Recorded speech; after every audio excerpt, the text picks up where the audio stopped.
Sustituta. Parte I. La invisibilidad. 1. El primer síntoma no fue el temblor. Fue la cortesía. Marina notó que la gente había dejado de interrumpirla. Antes, en las cenas familiares, su voz se superponía a las demás.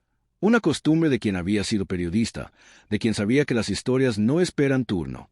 Ahora, cuando comenzaba una frase, los ojos de los demás se posaban en ella solo el tiempo suficiente para sentir con esa sonrisa vidriosa que precede a la desatención.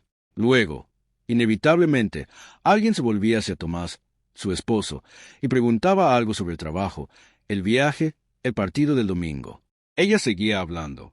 Las palabras salían, se desvanecían en el aire entre los platos de salmón y las copas de vino blanco. Nadie notaba que estaba hablando sola.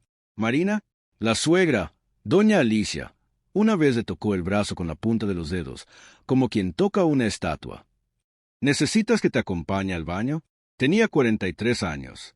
No necesitaba que la acompañaran al baño, pero su cuerpo, ese traidor que había comenzado a negociar con la gravedad de mala fe, a veces tardaba en responder. A veces sus manos no abrían los grifos.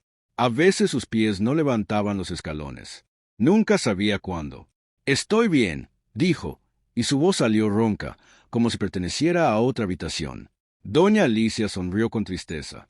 Esa tristeza que Marina había aprendido a odiar más que la enfermedad misma. Era la tristeza de quien ya te ha enterrado en vida. Fue en la cena de Acción de Gracias cuando todo cambió, no porque algo ocurriera, sino porque algo dejó de ocurrir. Marina se sentó en su lugar habitual, la silla junto a la ventana, desde donde podía ver el jardín donde Tomás le había propuesto matrimonio 15 años atrás, y nadie le sirvió. El plato pasó de mano en mano, rodeó la mesa, y cuando llegó a ella, estaba frío. Los demás ya comían. Ella miró el pavor reseco, los purés formando costra, y sintió que se había vuelto transparente. Tomás susurró. Su esposo estaba riendo de algo que su hermano menor había dicho. Una risa fácil, relajada, de esas que Marina no escuchaba desde hacía meses, desde que cada interacción entre ellos se había convertido en un campo minado de cuidados y silencios. «Tomás», repitió, más alto. Él se volvió. Por un instante, vio algo en sus ojos. No era reconocimiento, era esfuerzo. El esfuerzo de recordar quién era la mujer que lo llamaba. «Sí, amor», dijo, pero ya se estaba volviendo hacia su hermano, anticipando la continuación de la anécdota. Marina no respondió. ¿Qué podía decir? «¿Notas que estoy aquí? ¿Notas que me estoy disolviendo?» Esa noche, en el coche de regreso a casa, Tomás condujo en silencio. Ella lo observó desde el asiento de copiloto, estudiando ese perfil que había memorizado en tantas mañanas de domingo, en tantas noches de insomnio compartido. Había canas nuevas en las sienes. Se las había teñido ella misma, meses atrás, sentada en el borde de la bañera mientras se leía el periódico. Ahora parecía un desconocido que hubiera envejecido en tiempo acelerado. «Tu madre me miró raro hoy», dijo Marina. Tomás tensó las manos en el volante. Un tic que ella conocía bien, de los años en que era fiscal y los casos difíciles se le metían bajo la piel. ¿Raro cómo? Como si... Marina buscó las palabras. Como si estuviera viendo algo que no le gustaba, pero no supiera cómo decírmelo. Tomás soltó una risa corta, sin humor. «Mamá siempre mira así. Es su forma de ser». «No». Marina negó con la cabeza, y el movimiento le costó más de lo que admitiría. Era diferente, como si estuviera evaluando algo. El silencio se extendió entre ellos como una marea que sube demasiado lento como para notarla, hasta que ya estás ahogado.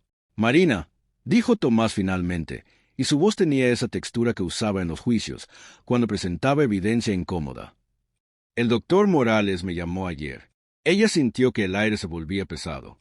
Habían acordado que los resultados de los nuevos exámenes llegarían juntos, que ninguno tomaría decisiones sin el otro.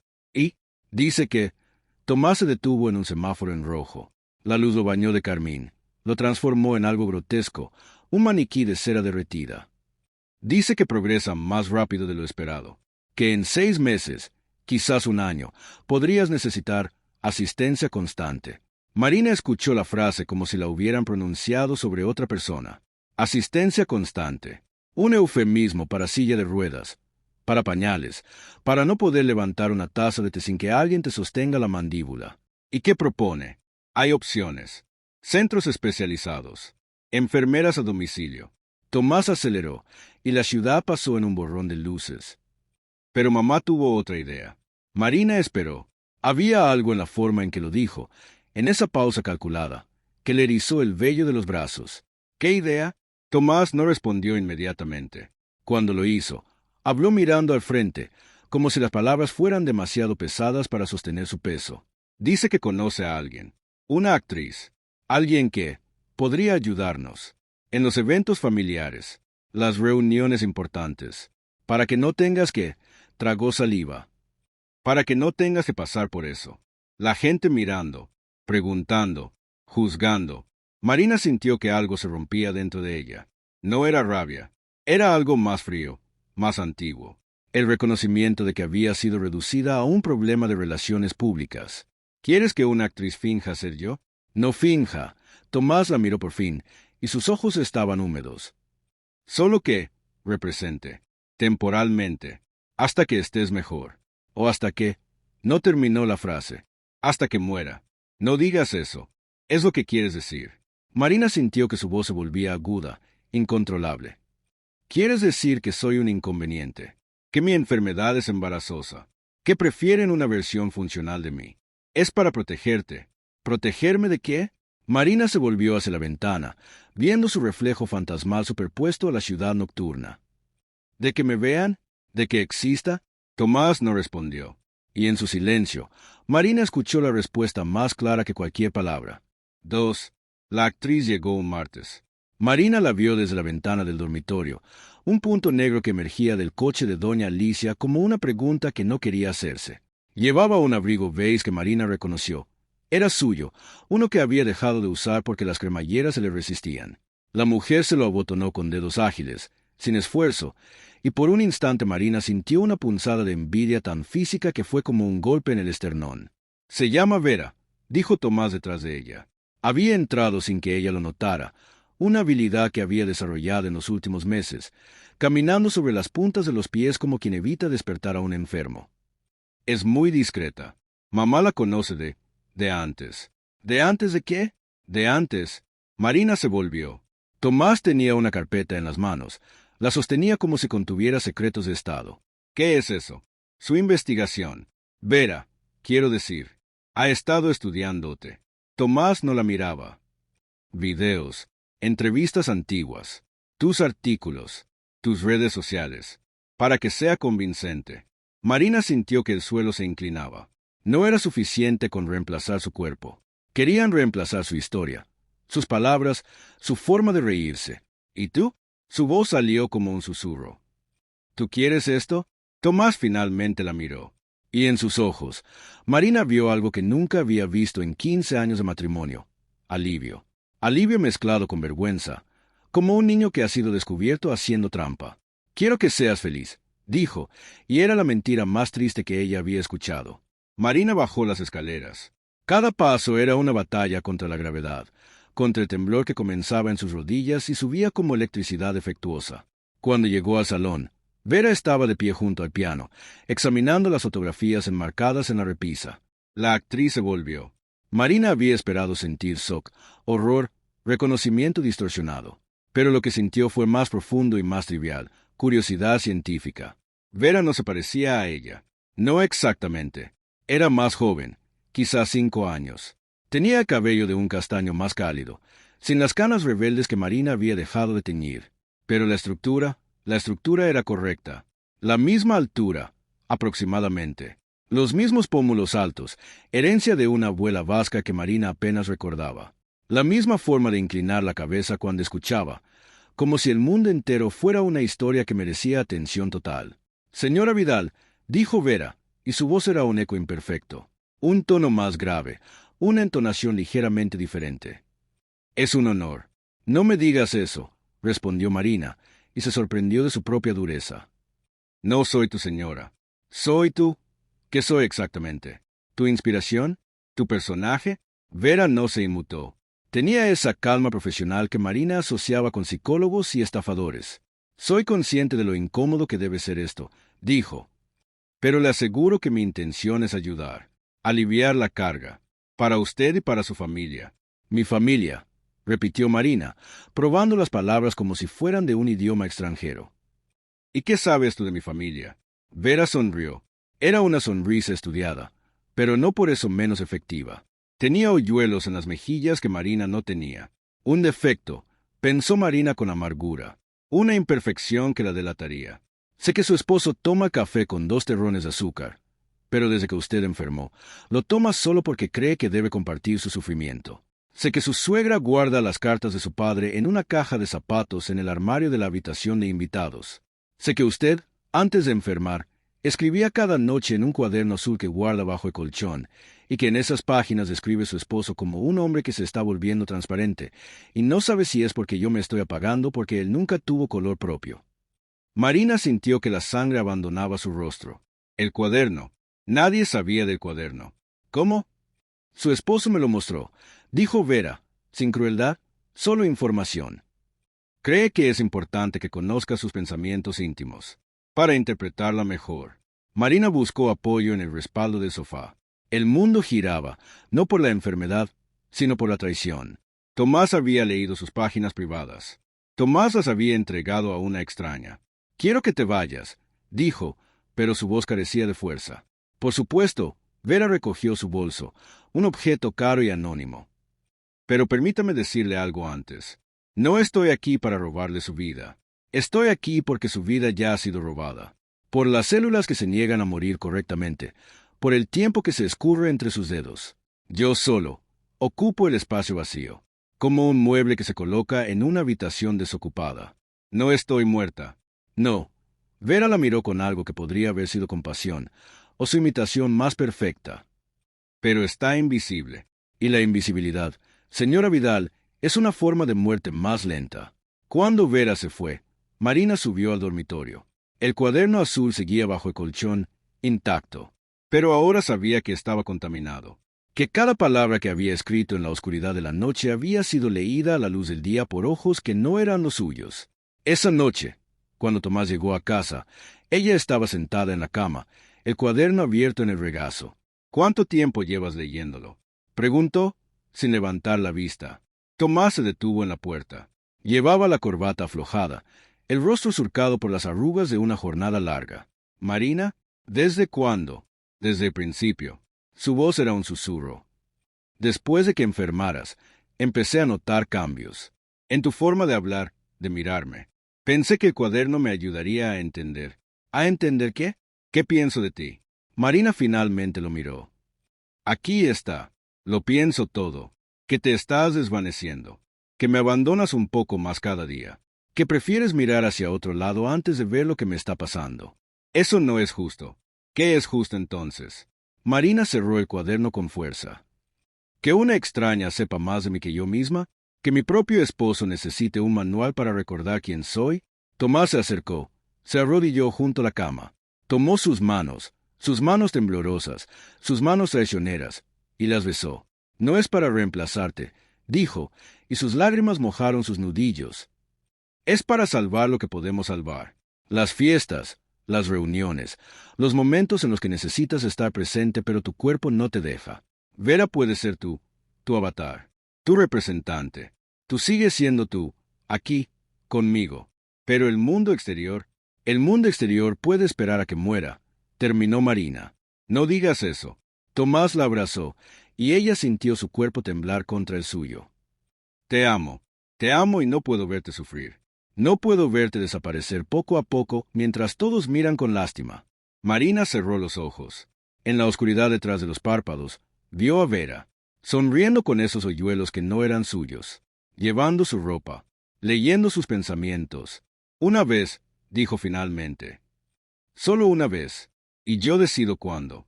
Tomás la apretó con más fuerza, y ella supo que había perdido algo. No sabía exactamente qué, pero sentía el vacío, como cuando se extrae una muela y la lengua no deja de buscarla. Parte 2. La doble. 3. La primera sustitución fue en el cumpleaños de doña Alicia. Marina la observó desde el balcón del segundo piso, oculta tras las cortinas de organza que su suegra había comprado en Lisboa. Abajo, en el jardín, Vera, vestida con el vestido azul de seda que Marina había usado en su propia boda, reía de algo que había dicho el hermano de Tomás. La risa era correcta. Marina reconoció el ritmo, la forma en que se interrumpía a sí misma con un gesto de la mano. Vera había practicado. Había estudiado los videos de las fiestas familiares. Había memorizado las anécdotas, los nombres de los primos segundos, las alergias alimentarias. Pero había diferencias. Pequeñas, casi imperceptibles. Vera tocaba el hombro de las personas cuando hablaba con ellas, algo que Marina nunca hacía. Vera aceptaba una segunda copa de vino, cuando Marina había dejado de beber alcohol desde el diagnóstico. Vera bailó con Tomás, un vals torpe, cómico, mientras los invitados aplaudían. Marina observó a su esposo. Tomás sonreía. No era la sonrisa forzada que le reservaba a ella últimamente, esa expresión de preocupación disfrazada de alegría. Era una sonrisa genuina, relajada, de quien se está divirtiendo sin esfuerzo. Él está feliz, pensó Marina, feliz con la versión mejorada de mí. La idea debería haberla destrozado. En cambio, sintió una curiosa indiferencia, como si estuviera observando una película sobre la vida de otra persona. ¿Era esto lo que sentiría la muerte? Esta separación gradual entre el cuerpo y la conciencia, entre lo que se es y lo que se observa. Señora Vidal se volvió.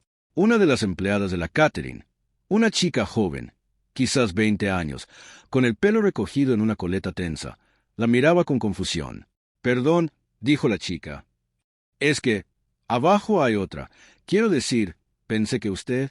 Soy la original, respondió Marina, y la frase sonó más amarga de lo que pretendía. La de arriba es la edición de lujo. La chica no entendió la broma. O quizás sí, y por eso se ruborizó y murmuró una disculpa antes de marcharse. Marina volvió a mirar el jardín. Vera estaba abriendo los regalos de doña Alicia, haciendo los comentarios apropiados, besando las mejillas con la intensidad justa. Nadie parecía notar nada. O si lo notaban, lo atribuían a la enfermedad. Marina ha cambiado, dirían más tarde. La enfermedad la ha transformado. Pero qué bien se la ve. Qué vital. Qué mejor. Esa noche, cuando los invitados se fueron, Vera subió al dormitorio. Llevaba puesto el vestido azul, ahora arrugado en las caderas, manchado de vino en el borde. ¿Cómo crees que fue?, preguntó, y por primera vez Marina notó algo en su voz. No era arrogancia, era ansiedad, el deseo de aprobación de un estudiante que presenta un examen. Bien, dijo Marina, sentada en la cama con una bata de seda que ya no podía abrocharse sola. Muy bien, demasiado bien. Vera comenzó a desvestirse, movimientos eficientes, sin pudor. Marina observó su cuerpo, firme, simétrico, sin las marcas de la enfermedad ni de los años. Un cuerpo que funcionaba. Tu suegra me preguntó sobre el viaje a París, dijo Vera, colgando el vestido en el armario. El armario de Marina, entre sus vestidos. El que hicisteis en 2019. No tenía detalles, así que improvisé. Dije que fue mágico, que el hotel olía a lavanda. Mentira, dijo Marina. Olía a moho, y peleamos porque yo quería ir al Louvre y Tomás quería quedarse en la habitación. Vera se detuvo, se volvió, y por primera vez Marina vio algo parecido al remordimiento en sus ojos. Lo siento, no sabía. No puedes saberlo todo. Marina se recostó contra las almohadas. No puedes saber que Tomás ronca cuando está nervioso, no cuando está cansado. Que mi suegra odia las orquídeas, pero las recibe con sonrisas porque su primer marido se las regalaba. Que yo, su voz se quebró. Que yo dejé de querer ir al Louvre porque descubrí que prefería quedarme en la habitación con él, oliendo a moho y discutiendo sobre nada. Vera se sentó en el borde de la cama. Cerca, pero no demasiado. Una distancia profesional. ¿Quieres que me vaya?, preguntó. Que les diga que no puedo hacer esto. Que fue un error. Marina la estudió. Esta mujer que llevaba su ropa, que habitaba su vida, que conocía sus secretos pero no sus verdades. No, dijo finalmente. Quiero que sigas, pero quiero que sepas algo. Cada vez que mientas sobre mí, cada vez que inventes un recuerdo, estás borrando algo. No solo mi pasado, mi posibilidad de ser recordada correctamente. Vera asintió. Cuando se levantó para irse, dejó sobre la mesita de noche una caja de pastillas. Las de Marina, las que ella había olvidado tomar, absorta en su vigilancia desde el balcón. Tomás me pidió que te las diera, dijo Vera. Dijo que siempre se te olvida cuando estás así. ¿Cómo? Triste, dijo Vera, y su voz tenía una extraña suavidad. Dijo que cuando estás triste, te olvidas de que existes. 4. Las sustituciones se volvieron regulares. Una vez al mes, luego cada 2 semanas, luego cada vez que había un evento importante. Marina desarrolló un calendario mental de ausencias: la boda de la sobrina, la cena de empresa de Tomás, el bautizo del hijo de su mejor amiga, una mujer que dejó de llamarla después de que Marina la ignoró en 3 reuniones consecutivas. Vera se instaló en la casa. No oficialmente. Seguía teniendo un apartamento en el centro, una dirección que Marina memorizó sin saber por qué, pero pasaba más tiempo allí que en su propia vida. Tenía un juego de llaves. Tenía un cajón en el baño de invitados, lleno de cosméticos que imitaban los de Marina, pero eran mejores, más caros, más efectivos. Tenía hábitos que se superponían a los de Marina como una transparencia sobre un dibujo. Tomaba el café más temprano. Se duchaba más tiempo. Dejaba las toallas dobladas de una forma distinta. Marina observaba. Se había convertido en una espectadora de su propia existencia, una antropóloga estudiando una tribu que había olvidado su idioma. A veces, cuando Vera salía, ella bajaba y tocaba los objetos que la actriz había tocado. El peine con cabellos que no eran del todo suyos. La taza con el labial de un tono ligeramente diferente. La almohada en el sofá, aún conservando la forma de un cuerpo que no era el suyo. Una tarde, mientras Vera ensayaba su sonrisa frente al espejo del salón, Marina preguntó: ¿Tienes familia? Vera se detuvo. El espejo las reflejaba a ambas, 2 figuras similares pero desiguales, como una fotografía y su negativo. ¿Por qué lo preguntas? Porque nunca hablas de ti, solo de mí. Marina se acercó, apoyándose en el respaldo del sofá. ¿De dónde vienes? ¿Por qué haces esto? Vera se volvió. Llevaba puesta una blusa de Marina, una que ella misma había dejado de usar porque los botones se le resistían. Se veía mejor en ella, más viva. Vengo de Nowhere, dijo, de un pueblo donde nadie quería ser actriz porque era sinónimo de puta. De una familia donde mi padre me enseñó a imitar a mi madre cuando ella se iba, para que los vecinos no notaran que había abandonado el hogar. Marina sintió un escalofrío que no tenía que ver con la enfermedad. ¿Imitabas a tu madre? Durante 6 meses, Vera sonrió, pero era una expresión vacía. Hasta que él encontró a otra mujer y dejó de importarle quién abría la puerta. Después aprendí que podía ser cualquiera, que la identidad es un traje que te pones y te quitas. Y ahora te pones a mí. Ahora me pongo a usted. Vera la corrigió, pero sin severidad. Y debo decirle, señora Vidal, que es un personaje complicado, llena de contradicciones. Escribe sobre la verdad, pero vive en la mentira. Ama a su esposo, pero lo desprecia por no verla. Quiere ser invisible y odia ser ignorada. Marina sintió que el aire se volvía denso. No me analices. No eres mi terapeuta. No. Vera se acercó, y Marina olió su perfume. No era el suyo. Era mejor, más sutil, un aroma que Tomás había comentado en alguna ocasión. Soy su espejo. Y los espejos no juzgan, solo reflejan. Esa noche, Tomás llegó tarde. Marina lo escuchó entrar, escuchó los pasos pausados en el vestíbulo, el susurro de 2 voces, su voz y la de Vera, confundiéndose en la penumbra. Cuando subió, olía a alcohol y a algo más. A perfume. El de Vera. ¿Dónde estabas? Preguntó Marina, aunque sabía la respuesta. Con ella, dijo Tomás, y la honestidad de su confesión fue más dolorosa que cualquier mentira. Ensayando, para la cena de mañana, la de los Vega, sus mejores amigos, o los que lo fueron, antes de que Marina dejara de poder mantener una conversación sin que se le cayera el vaso. ¿Y necesitabas ensayar hasta las 2 de la mañana? Tomás se sentó en el borde de la cama. En la penumbra, Marina podía ver que llevaba la corbata deshecha, el cabello revuelto. Ella, me ayuda, dijo, eligiendo las palabras con cuidado. A recordar cómo eras, cómo éramos, cuando reíamos de verdad. ¿Y lo logras? ¿Recordarlo? Tomás la miró, y en sus ojos, Marina vio la respuesta antes de que hablara. Con ella es más fácil, dijo, y cada palabra era una cuchilla. No porque sea mejor, sino porque no me mira con tus ojos. No me hace sentir culpable por estar sano. Marina cerró los ojos. ¿Culpable? Pensó. Así es como me ve. Como un reproche ambulante, un monumento a todo lo que puede salir mal. Mañana, dijo, y su voz sonó extraña, distante, como si también fuera una imitación. Mañana iré yo. A la cena. No Vera. Marina, los Vegas son lo que sean. Abrió los ojos, y las lágrimas que había estado conteniendo finalmente cayeron. Soy tu esposa.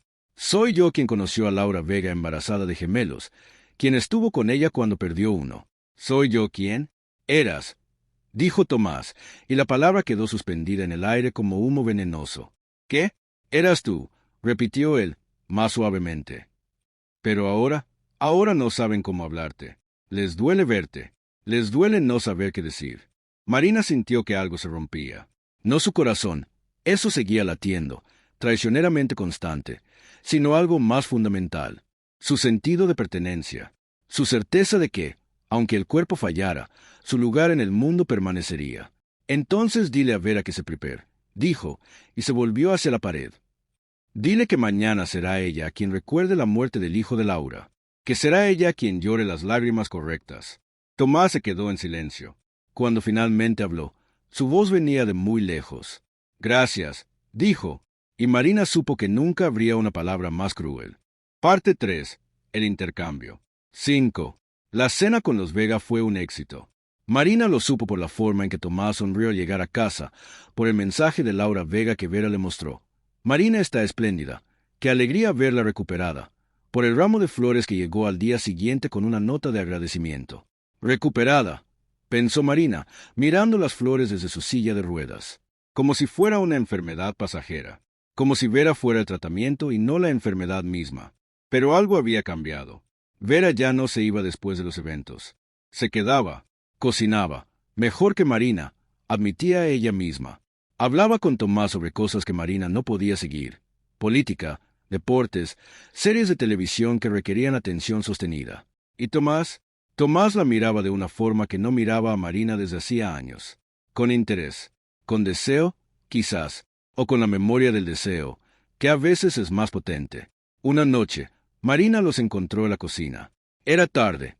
Ella se había despertado de una siesta que se había extendido hasta la medianoche, confundiendo el día con la noche. Bajó en su silla de ruedas eléctrica, siguiendo el murmullo de voces, y los vio. Vera estaba sentada en la encimera, como solía sentarse Marina cuando era joven y ágil.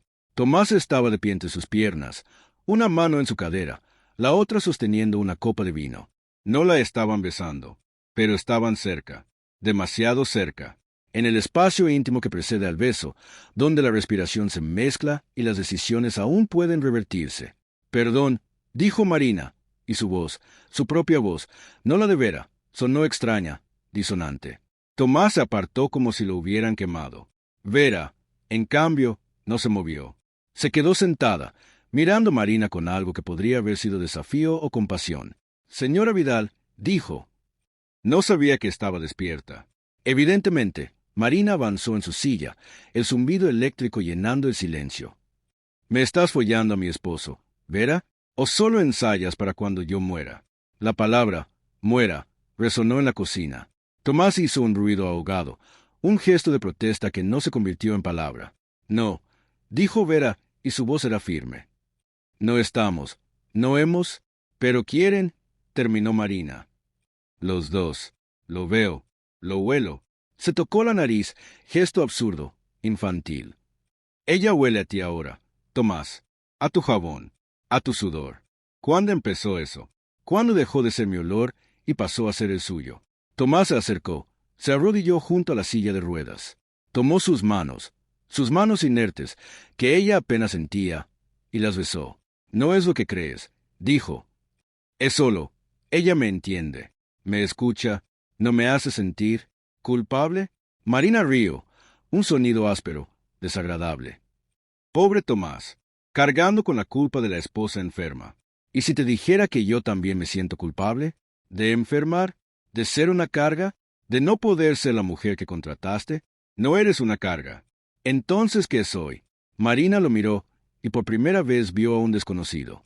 Un hombre con su rostro, su nombre, su historia, pero que había aprendido a amar a otra. ¿Soy tu esposa? ¿O soy la excusa que usas para estar con ella sin sentirte mal? Vera se bajó de la encimera. Se acercó, y Marina vio que llevaba puesta su pulsera favorita, la de plata que su madre le había regalado. Señora Vidal, dijo, y su voz era extrañamente suave. No quiero reemplazarla. Quiero aliviarla. Usted no debería tener que preocuparse por estas cosas. Por las fiestas, las apariencias, el matrimonio. Debería poder morir en paz. Marina la interrumpió. ¿Es eso lo que quieres? Mi puesto, mi marido, mi vida, y la cortesía de dejarme morir tranquila mientras tú la vives? Vera no respondió, y en su silencio, Marina encontró la respuesta más clara que cualquier confesión. Quiero que te vayas, dijo, dirigiéndose a ambos. A los dos. Quiero estar sola en mi casa, en mi vida. Marina, fuera, gritó, y el esfuerzo le costó un ataque de tos que la dobló sobre sí misma, que le hizo morderse el labio hasta saborear sangre. Fuera de mi vista, los dos. Lleva a tu puta mejorada y vete a cualquier parte, pero déjame morir sola si eso es lo que quieres. Tomás se levantó, miró a Vera, luego a Marina, atrapado entre dos versiones de la misma mujer, una rota y otra intacta. Volveré mañana, dijo, cuando estés más calmada. No estaré más calmada, respondió Marina. Estaré más muerta. Y quizás para entonces ya no notes la diferencia. Cuando se fueron, Marina permaneció en la cocina. Miró la copa de vino abandonada, el asiento de la encimera donde Vera había estado, el espacio donde Tomás se había inclinado hacia ella. Todo olía a traición, pero también, reconoció con horror, olía a vida, a deseo, a futuro. 6. Tomás no volvió al día siguiente, ni al otro. Marina pasó 48 horas sola a la casa, excepto por la enfermera que venía por las mañanas, una mujer silenciosa que la bañaba, la alimentaba, la cambiaba como si fuera un bebé gigante. Marina no hablaba, no podía. Su voz se había quedado en la cocina, gritando cosas que no podía retractar. En la tarde del segundo día, Vera regresó, sola, llevaba una maleta. Se ha ido, dijo, sin preámbulos. Tomás, ha tomado unos días. Dice que necesita pensar. Marina la miró desde su silla, junto a la ventana. El sol de la tarde la convertía en una silueta, borrando sus rasgos. ¿Y tú? Preguntó, y su voz era un susurro. ¿Qué necesitas tú? Vera dejó la maleta en el suelo. Se acercó, se arrodilló. El gesto de Tomás, notó Marina, lo había copiado, y tomó sus manos. Necesito que me escuche, dijo. Sin gritar, sin juzgar, solo escuchar. Marina quería negarse. Quería llamar a la policía, a un abogado, a cualquiera que la protegiera de esta intrusa. Pero su cuerpo traicionero la mantenía prisionera, y su curiosidad, esa maldita curiosidad de periodista que ni la enfermedad había logrado matar, la obligaba a escuchar. Habla, dijo. Vera respiró hondo. Cuando habló, su voz era diferente. No era la imitación perfecta de Marina. Era algo más honesto, más roto. Mi nombre verdadero no es Vera, dijo. Es Elena, y no soy actriz. No profesionalmente. Lo que soy, lo que fui, es otra cosa. Marina esperó. Trabajaba en un centro de cuidados paliativos. Continuó Elena. No como enfermera, como sustituta. Había gente rica, que no quería que sus familias vieran el final, el deterioro, la dependencia. Así que contrataban a alguien como yo, alguien que pudiera ser ellos, solo un poco más joven, un poco más sano, alguien que pudiera despedirse por ellos. Marina sintió un escalofrío que recorrió su columna, ese escalofrío que la enfermedad le había robado hacía meses, pero que ahora, de alguna manera, había regresado. ¿Despedirse por ellos? Sí, Elena, Vera, bajó la vista. Yo era el abuelo en la cama de hospital, sonriendo mientras los nietos decían adiós. Era la madre en la silla de ruedas, dando el último consejo. Era cualquiera que necesitara ser, para que la muerte fuera bonita, para que el recuerdo fuera limpio. Marina trató de procesar la información. Era grotesco, era inhumano, era comprensible. ¿Y mi suegra? ¿Cómo te encontró? Me buscó. Elena la miró. Dijo que su nuera estaba desapareciendo y que necesitaba que alguien ocupara el espacio. Pero no me dijo, no me advirtió. ¿Qué? Que tú seguirías aquí. Elena se tocó el pecho, un gesto involuntario. Normalmente, la persona ya no está. O está tan medicada que no sabe. Pero tú me ves, me juzgas, me obligas a recordar que estoy robando algo real. Marina rió, un sonido sin humor. ¿Robando? Elena, tú no robas. Te dan, te regalan. Mi marido, mi familia, Mi vida, todos te la entregan en bandeja porque la original es incómoda. No es así. ¿Cómo es entonces? Marina se inclinó hacia adelante, el esfuerzo haciéndola jadear. ¿Me amas? ¿Te importo? ¿O solo soy otro cliente, otro cuerpo que reemplazar antes de que se enfríe del todo? Elena ya no podía pensar en ella como Vera. Se quedó en silencio. Largo silencio. Cuando habló, sus palabras fueron cuidadosas, como quien camina sobre vidrios. Al principio, eras un trabajo, dijo. Un personaje que estudiar, imitar, representar. Pero luego empecé a conocerte. No la versión que enseñas al mundo, la periodista brillante, la esposa perfecta. La otra, la que escribe en el cuaderno azul sobre el miedo. La que mira las fotos de su boda y no reconoce la mujer de la foto. La que quiere tanto a su esposo que prefiere dejarlo antes que verlo sufrir viéndola morir. Marina sintió que las lágrimas volvían. Malditas lágrimas traicioneras, que llegaban sin permiso. No me conoces, dijo. No puedes conocerme. Ni siquiera yo me conozco. Eso es lo que digo. Elena se acercó más, y Marina olió su perfume, ese aroma que Tomás había elogiado. Tú y yo no somos tan diferentes. Ambas nos perdimos en los personajes que creamos. Ambas nos olvidamos de quienes éramos antes de interpretar a alguien más. ¿Y quién eres tú? Preguntó Marina. Cuando no interpretas a nadie. ¿Quién es Elena? Elena sonrió, y por primera vez Marina vio tristeza real en sus ojos. No la tristeza ensayada de Vera, sino algo más antiguo, más cansado. No lo sé, dijo. Hace tanto tiempo que no soy nadie, que ya no recuerdo si había alguien antes. Parte 4. La verdadera. 7. Tomás volvió una semana después. Llegó de madrugada. Cuando Marina estaba despierta, el dolor la mantenía alerta en horas que no eran las suyas, y la encontró en el salón, no en la cama. Estaba sentada en su silla de ruedas, mirando el jardín oscuro, con Elena a su lado. La escena debió parecerle surrealista. Dos mujeres idénticas y opuestas, una enferma y otra sana, una real y otra. ¿Qué? ¿Falsa? ¿Mejor? Marina, dijo, y su voz era un susurro rasposo, de quien no ha dormido. ¿Estás bien? Ella se volvió. Lo estudió. Este hombre que había amado durante 15 años, que ahora era un extraño con recuerdos compartidos. Estoy viva, dijo, lo cual es más de lo que esperabas, supongo. Tomás se acercó. Miró a Elena, luego a Marina, incapaz de decidir a cuál dirigirse. Necesito hablar con ustedes, dijo. ¿Con las dos? Elena se levantó, pero Marina le tocó el brazo, un gesto que le costó un esfuerzo enorme, que requirió concentrar toda su voluntad en esos dedos traicioneros, y la detuvo. Quédate, dijo. Lo que le digas a una, se lo dices a las dos. Ya no somos separables. Tomás, tu esposa es un plural ahora. Tomás se sentó en el sofá, frente a ellas. Se frotó la cara con las manos, un gesto de agotamiento que Marina reconoció de los años difíciles, de los juicios perdidos, de las noches en vela. He estado pensando, dijo, en nosotros, en esto, en lo que hemos hecho. ¿Y qué has decidido? Preguntó Marina. ¿Cuál de tus esposas prefieres? ¿La enferma o la funcional? Tomás la miró, y en sus ojos, Marina vio algo que no esperaba. No era culpa, era confusión. La confusión de un hombre que ha perdido la brújula moral y no sabe qué norte seguir. No es eso, dijo. Nunca fue eso. Pero contigo, Marina, todo es dolor. Cada mirada, cada conversación, cada intento de ser normal, termina en lágrimas, en recriminaciones, en culpa. ¿Y con ella? Con ella es fácil, terminó Marina. Con ella puedes fingir que nada ha cambiado, que tu esposa sigue siendo la mujer que conociste, no esta cosa que se desintegra frente a tus ojos. No eres una cosa. Entonces, ¿qué soy? Marina avanzó su silla, el zumbido eléctrico cortando el silencio. Dímelo tú, Tomás. ¿Quién es tu esposa? ¿La que está aquí, sufriendo, enfermándose, exigiendo que la veas?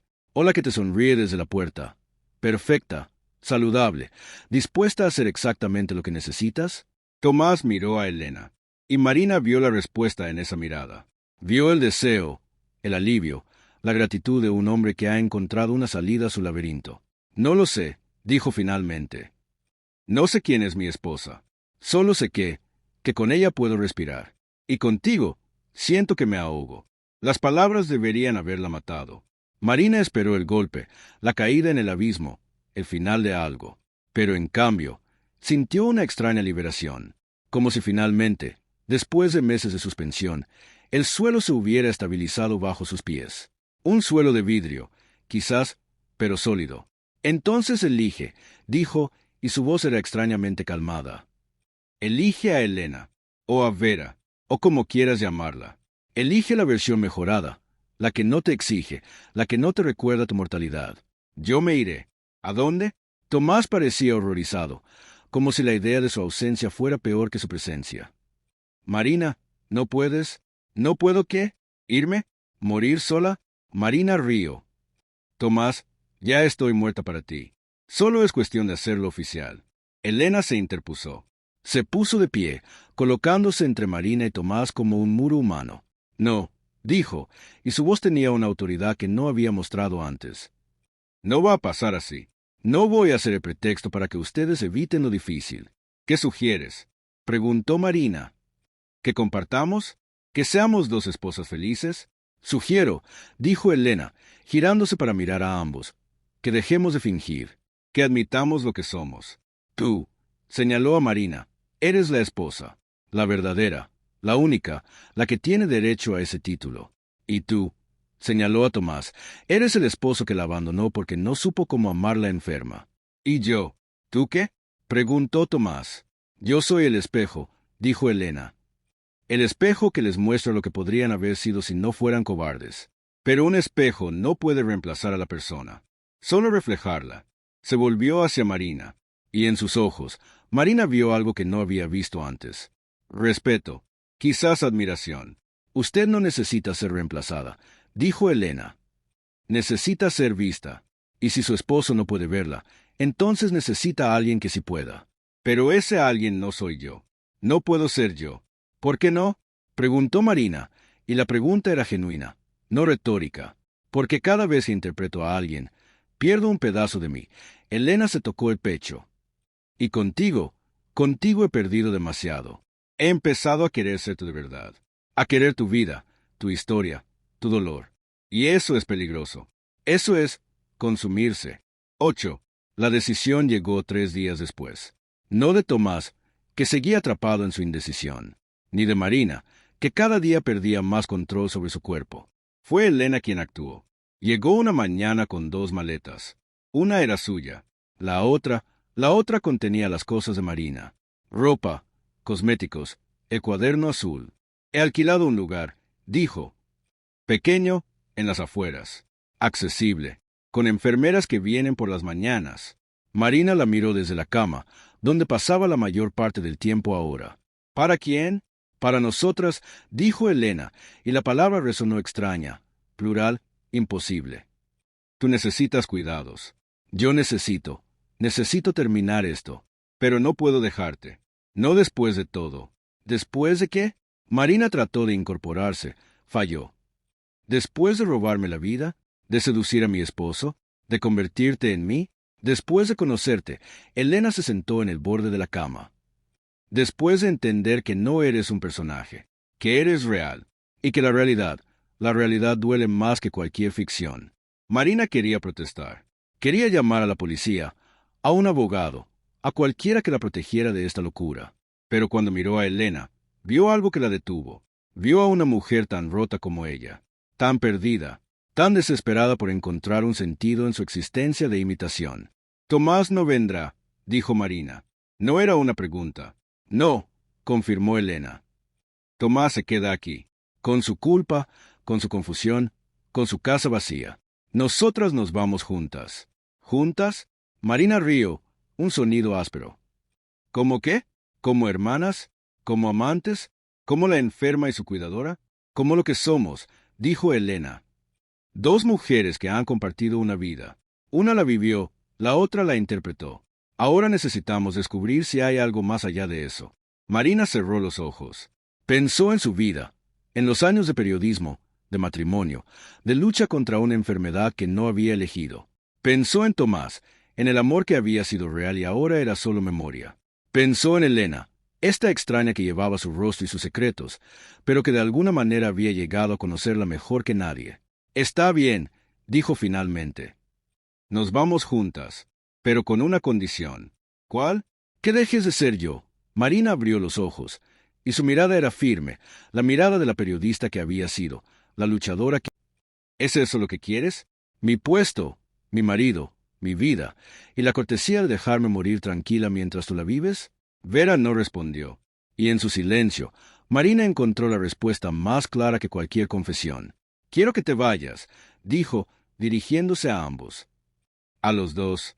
Quiero estar sola en mi casa, en mi vida. Marina, fuera, gritó, y el esfuerzo le costó un ataque de tos que la dobló sobre sí misma, que le hizo morderse el labio hasta saborear sangre. Fuera de mi vista, los dos. Lleva a tu puta mejorada y vete a cualquier parte, pero déjame morir sola si eso es lo que quieres. Tomás se levantó, miró a Vera, luego a Marina, atrapado entre dos versiones de la misma mujer, una rota y otra intacta. Volveré mañana, dijo, cuando estés más calmada. No estaré más calmada, respondió Marina. Estaré más muerta. Y quizás para entonces ya no notes la diferencia. Cuando se fueron, Marina permaneció en la cocina. Miró la copa de vino abandonada, el asiento de la encimera donde Vera había estado, el espacio donde Tomás se había inclinado hacia ella. Todo olía a traición, pero también, reconoció con horror, olía a vida, a deseo, a futuro. 6. Tomás no volvió al día siguiente, ni al otro. Marina pasó 48 horas sola a la casa, excepto por la enfermera que venía por las mañanas, una mujer silenciosa que la bañaba, la alimentaba, la cambiaba como si fuera un bebé gigante. Marina no hablaba, no podía. Su voz se había quedado en la cocina, gritando cosas que no podía retractar. En la tarde del segundo día, Vera regresó, sola, llevaba una maleta. Se ha ido, dijo, sin preámbulos. Tomás, ha tomado unos días. Dice que necesita pensar. Marina la miró desde su silla, junto a la ventana. El sol de la tarde la convertía en una silueta, borrando sus rasgos. ¿Y tú? Preguntó, y su voz era un susurro. ¿Qué necesitas tú? Vera dejó la maleta en el suelo. Se acercó, se arrodilló. El gesto de Tomás, notó Marina, lo había copiado, y tomó sus manos. Necesito que me escuche, dijo. Sin gritar, sin juzgar, solo escuchar. Marina quería negarse, quería llamar a la policía, a un abogado, a cualquiera que la protegiera de esta intrusa. Pero su cuerpo traicionero la mantenía prisionera, y su curiosidad, esa maldita curiosidad de periodista que ni la enfermedad había logrado matar, la obligaba a escuchar. Habla, dijo. Vera respiró hondo. Cuando habló, su voz era diferente. No era la imitación perfecta de Marina. Era algo más honesto, más roto. Mi nombre verdadero no es Vera, dijo. Es Elena, y no soy actriz. No profesionalmente. Lo que soy, lo que fui, es otra cosa. Marina esperó. Trabajaba en un centro de cuidados paliativos. Continuó Elena. No como enfermera, como sustituta. Había gente rica, que no quería que sus familias vieran el final, el deterioro, la dependencia. Así que contrataban a alguien como yo, alguien que pudiera ser ellos, solo un poco más joven, un poco más sano, alguien que pudiera despedirse por ellos. Marina sintió un escalofrío que recorrió su columna, ese escalofrío que la enfermedad le había robado hacía meses, pero que ahora, de alguna manera, había regresado. ¿Despedirse por ellos? Sí, Elena, Vera, bajó la vista. Yo era el abuelo en la cama de hospital, sonriendo mientras los nietos decían adiós. Era la madre en la silla de ruedas, dando el último consejo.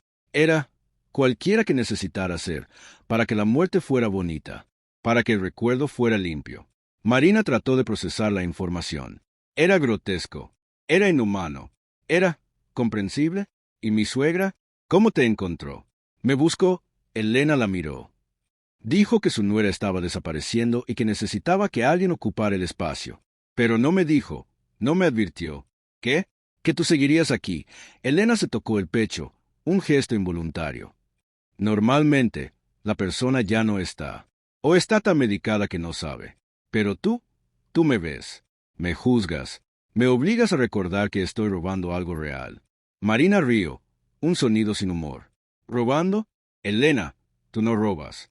Te dan, te regalan. Mi marido, mi familia, mi vida, todos te la entregan en bandeja porque la original es incómoda. No es así. ¿Cómo es entonces? Marina se inclinó hacia adelante, el esfuerzo haciéndola jadear. ¿Me amas? ¿Te importo? ¿O solo soy otro cliente, otro cuerpo que reemplazar antes de que se enfríe del todo? Elena ya no podía pensar en ella como Vera. Se quedó en silencio. Largo silencio. Cuando habló, sus palabras fueron cuidadosas, como quien camina sobre vidrios. Al principio, eras un trabajo, dijo. Un personaje que estudiar, imitar, representar. Pero luego empecé a conocerte. No la versión que enseñas al mundo, la periodista brillante, la esposa perfecta. La otra, la que escribe en el cuaderno azul sobre el miedo. La que mira las fotos de su boda y no reconoce la mujer de la foto. La que quiere tanto a su esposo que prefiere dejarlo antes que verlo sufrir viéndola morir. Marina sintió que las lágrimas volvían. Malditas lágrimas traicioneras, que llegaban sin permiso. No me conoces, dijo. No puedes conocerme. Ni siquiera yo me conozco. Eso es lo que digo. Elena se acercó más, y Marina olió su perfume, ese aroma que Tomás había elogiado. Tú y yo no somos tan diferentes. Ambas nos perdimos en los personajes que creamos. Ambas nos olvidamos de quienes éramos antes de interpretar a alguien más. ¿Y quién eres tú? Preguntó Marina. Cuando no interpretas a nadie. ¿Quién es Elena? Elena sonrió, y por primera vez Marina vio tristeza real en sus ojos. No la tristeza ensayada de Vera, sino algo más antiguo, más cansado. No lo sé, dijo. Hace tanto tiempo que no soy nadie, que ya no recuerdo si había alguien antes. Parte 4. La verdadera. 7. Tomás volvió una semana después. Llegó de madrugada. Cuando Marina estaba despierta, el dolor la mantenía alerta en horas que no eran las suyas, y la encontró en el salón, no en la cama. Estaba sentada en su silla de ruedas, mirando el jardín oscuro, con Elena a su lado. La escena debió parecerle surrealista. Dos mujeres idénticas y opuestas, una enferma y otra sana, una real y otra. ¿Qué? ¿Falsa? ¿Mejor? Marina, dijo, y su voz era un susurro rasposo, de quien no ha dormido. ¿Estás bien? Ella se volvió. Lo estudió.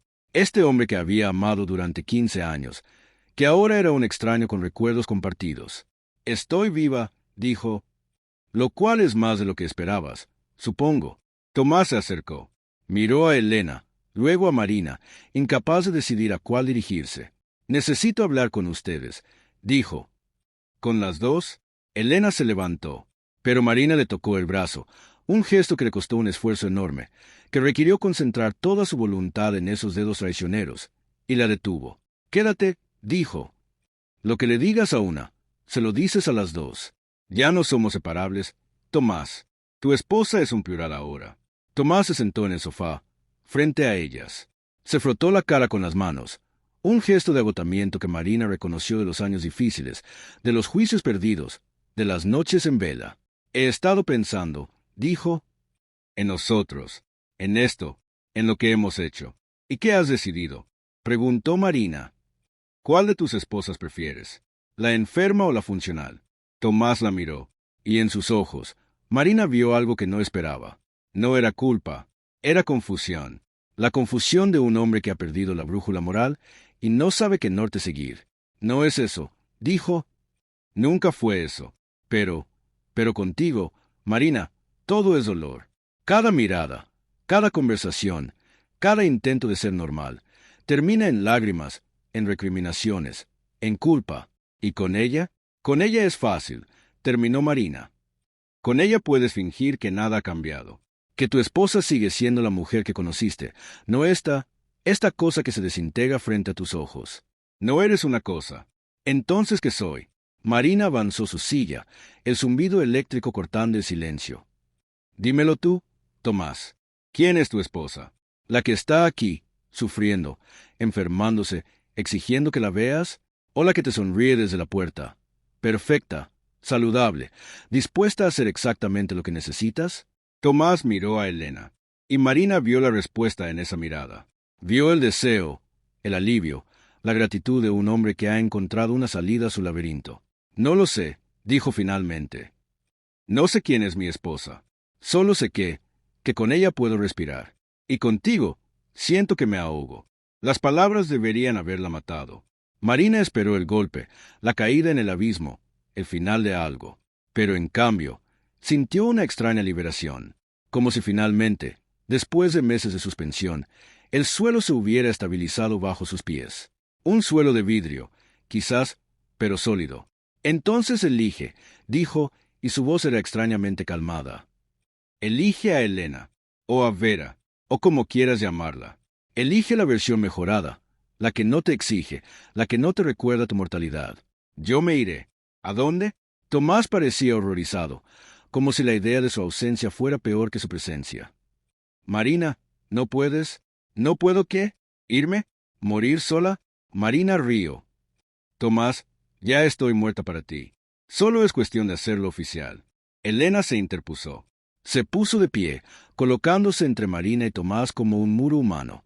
No, dijo, y su voz tenía una autoridad que no había mostrado antes. No va a pasar así. No voy a ser el pretexto para que ustedes eviten lo difícil. ¿Qué sugieres? Preguntó Marina. ¿Que compartamos? ¿Que seamos dos esposas felices? Sugiero, dijo Elena, girándose para mirar a ambos, que dejemos de fingir, que admitamos lo que somos. Tú, señaló a Marina, eres la esposa, la verdadera, la única, la que tiene derecho a ese título. Y tú, señaló a Tomás, eres el esposo que la abandonó porque no supo cómo amar la enferma. ¿Y yo? ¿Tú qué? Preguntó Tomás. Yo soy el espejo, dijo Elena.